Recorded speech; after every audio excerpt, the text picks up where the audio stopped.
বলিউড কিংবা হলিউডের শিল্পীদের নিজেদের বয়স, শিক্ষা ও ফ্যামিলি ব্যাকগ্রাউন্ড অকপটে সবাইকে জানিয়ে দেন, কিন্তু বাংলাদেশের চিত্রটা ভিন্ন।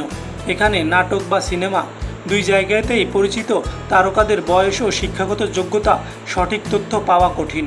এমনকি নিজের আসল নামই বলতে চান না বাংলাদেশি শিল্পীরা। আবার অল্প দিনের ব্যবধানে খ্যাতির চূড়ায় ওঠায় নিয়মিত পড়াশোনাও থমকে যায় অনেক শিল্পীদের। কিন্তু অভিনেতা আবুল হায়াতের যেন ঠিক বিপরীত। বুয়েটের সিভিল ইঞ্জিনিয়ারিং থেকে 1967 সালে পাশ করে 1968 সালে ঢাকা ওয়াসার প্রকৌশলী পদে যোগ দেন এই অভিনয় শিল্পী।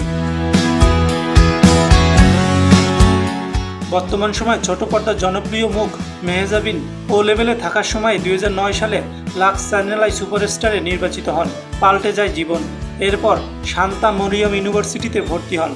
শান্তা মরিয়ম ইউনিভার্সিটি থেকে পড়েছেন সাদিয়া জাহান প্রবাহ। সাবিলা নূর বিবিএ পড়তে ভর্তি হয়েছিলেন নর্থ সাউথ ইউনিভার্সিটিতে, শেষ করতে পারেননি। পরে যান ব্রাকে, পরে সেখান থেকে যান AIUB-তে। ইংরেজি সাহিত্যে CGPA 4-এর মধ্যে 3.97 পাওয়ার পর হয়েছিল হাস্যরস্য। তাসনিয়া ফারিন বিবিএ পাশ করেছেন বাংলাদেশ ইউনিভার্সিটি অব প্রকৌশলী থেকে। এছাড়া নাম্বার 1 সাকিব খান অস্ট্রেলিয়া থেকে পড়ে এসেছেন বলে দাবি করেন।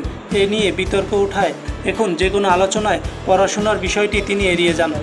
জিয়াউল ফারুক অপূর্ব শিক্ষাজীবন নিয়েও রয়েছে ধোঁয়াশা।